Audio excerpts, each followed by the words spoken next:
yang menggabungkan antara anak berkebutuhan khusus dengan anak yang pola pikirnya itu normal. Yo, assalamualaikum warahmatullahi wabarakatuh. Kembali lagi bersama saya Ademas Fahri Sofanadi dalam IDC Pendidikan dan Sosial. Dan kali ini kita bertemu narasumber yang baru nih, bernama Abu Suwanana Hafizullah Ta'ala. Saya tahu kabarnya, Abu. Alhamdulillah. Alhamdulillah. Waalaikumsalam warahmatullahi wabarakatuh. Masya Allah. Abu, apakah saya boleh membahas suatu pembahasan mengenai psikologi pendidikan ya, Bu? Boleh. Boleh banget ya. Jadi yang pertama nih pembahasannya itu tentang anak berkebutuhan khususnya, Bu. Baik. Anak berkebutuhan khusus ini kan mulai dari pola daya pikir serta pendidikan itu berbeda. Lalu bagaimana ketika ada sekolah yang menggabungkan antara anak berkebutuhan khusus dengan anak yang pola pikirnya itu normal? Bagaimana guru mengatasi itu agar pendidikannya mendapatkan hal yang setimpal? Baik, ya. Bismillah. Yang pertama, ketika ada seorang anak ya, murid atau santri ya, disatukan dalam satu ruang belajar, rombongan belajar itu bersama dengan anak-anak yang umum ya, maka yang paling utama itu disiapkan, itu bukan anaknya dulu tapi kompetensi dari gurunya ya, gurunya itu dulu yang seorang guru itu harus menjadi seorang psikolog bagi murid-muridnya, meskipun seorang guru tidak ya atau belum berkesempatan untuk menempuh pendidikan psikologi, tapi sejatinya seorang guru itu harus mengenal kondisi kejiwaan dari setiap peserta didiknya, anak didiknya ya. Jadi seorang guru ketika menjadi bertugas memiliki karakter atau sifat seorang psikolog, dia bisa memantau ya potensi tumbuh kembang anak didiknya, terus kemudian kondisi mental, kejiwaan anak didik ya, kognitifnya dari anak didiknya, sehingga seorang guru bisa lebih adil dan lebih arif itu untuk melihat apakah kurikulum yang diterapkan untuk anak-anak yang berkebutuhan khusus dengan anak-anak yang umum itu harus disatukan. Di domain apa mereka dapat disatukan sebagai proses elaborasi untuk membangun karakter sosial, karena memang anak-anak kita butuh lingkungan sosial ya. Terus kemudian dan di domain apa, di mapel apa, mata pelajaran apa mereka harus dipisahkan, dan itu harus dilihat dari kompetensi gurunya itu sendiri ya. Berarti gurunya nih harus mengikuti pelatihan-pelatihan gitu, Abu? Ya, salah satunya itu, salah satu yang menunjang kompetensi itu ya. Sehingga guru bisa memiliki kesadaran ya secara pengetahuan ya, secara pendidikan baik metode pedagogi ya. Itu guru bisa memisahkan antara anak yang berkebutuhan khusus dengan anak yang umum ya. Meskipun ada saatnya mereka disatukan dalam sebuah ruang belajar yang sama untuk membangun citra sosial, karakter sosial ya. Tapi kayaknya bukan anak berkebutuhan khusus aja nih, Bu. Kalau misalkan ada yang berpenyakitan mental, misalkan punya anxiety, kecemasan yang berlebih, terus dia nggak mau istilahnya ketika diungkapkan potensinya dia nggak mau mengembangkan karena dia merasa insecure sama dirinya sendiri. Nah itu bagaimana caranya? Masya Allah ya, pertanyaannya bagus sekali. Yang paling utama, ketika guru memiliki sifat dan karakter atau tugas-tugas sebagai seorang psikolog ya, mereka sudah bisa membuat variabel-variabel ya, di mana anak itu akan dimasukkan pada potensinya masing-masing, pada keterbatasannya masing-masing. Contoh misalkan anak yang memiliki karakter atau anxiety disorder ya, tentunya itu tidak bisa disatukan dengan kurikulum anak pada umumnya. Umumnya nanti guru akan melakukan stereotip pada anak-anak yang lain ya. Contoh misalkan anak itu akan tervonis ya atau terjustifikasi bahwa anak ini lambat, anak ini kayaknya melelahkan untuk diatur, sehingga guru memiliki produk stres mengajar juga. Jadi bukan hanya murid yang mengalami stres akademik, tapi juga guru juga stres. Iya. Karena apa? Karena guru tidak memahami ya bagaimana cara menangani anak-anak yang memiliki catatan khusus ya.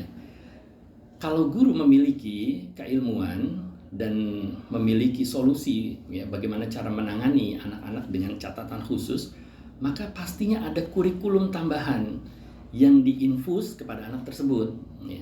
Jadi tidak bisa disamaratakan ya. Tapi khawatir kalau yang memiliki penyakit anxiety ini khawatir kita menjustifikasi memojokkan dia, khawatir seperti itu.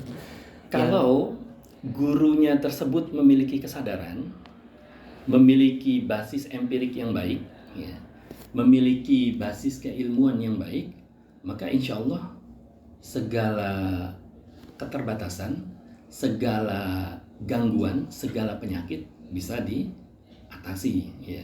Dengan apa? Dengan kurikulum ya. Tidak bisa didudukan mungkin dengan murid-murid yang lainnya, tidak bisa diberikan suplai semangat seperti murid-murid yang lainnya. Berarti ada dulu yang harus diobati. Sama seperti ini, ada anak ya, satunya menderita pilek ya atau flu berat, yang satunya itu menderita skabies. Tentunya obatnya berbeda.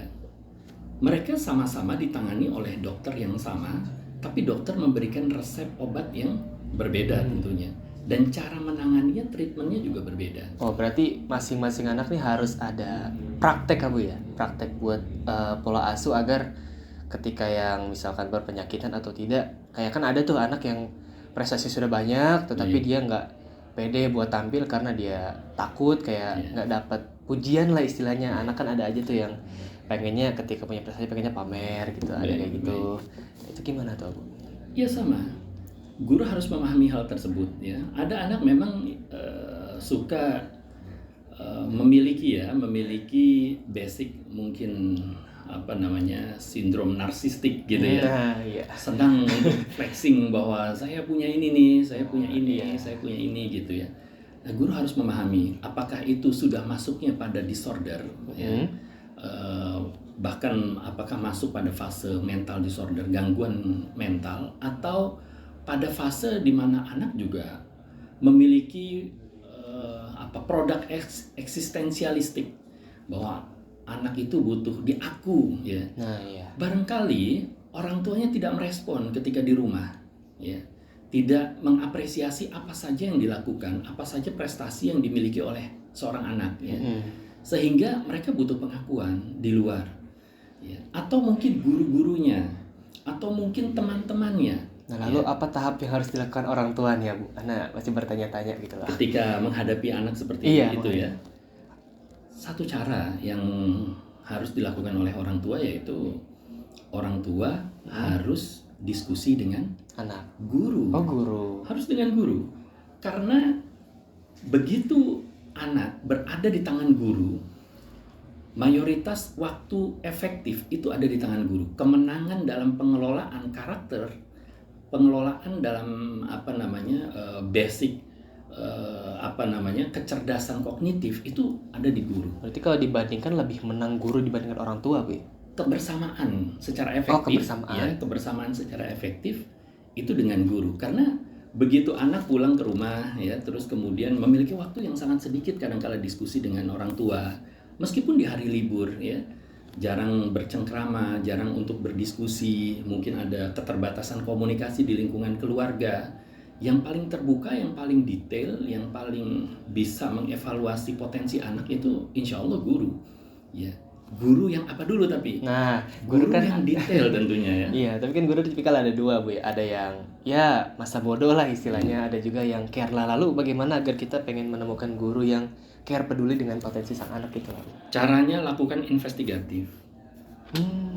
Orang tuh harus melakukan investigatif. Apakah anaknya berada di tangan guru yang tepat? Ingat ya, anak itu investasi bagi orang tua, baik investasi di akhirat maupun investasinya di dunia. Jadi harus di tangan oleh orang yang tepat. Itu yang pertama. Yang kedua, orang tua harus selektif. Memilih sekolah terutama.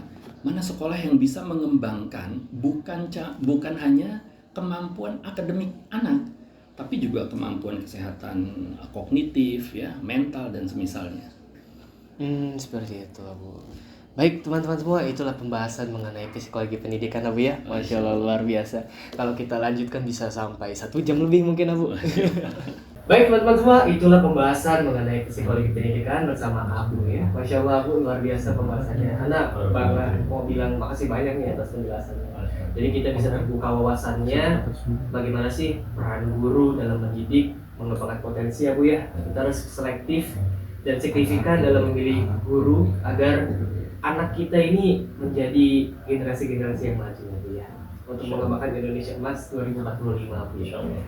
Insya Allah kita akan bertemu di berita selanjutnya. Assalamualaikum warahmatullahi wabarakatuh.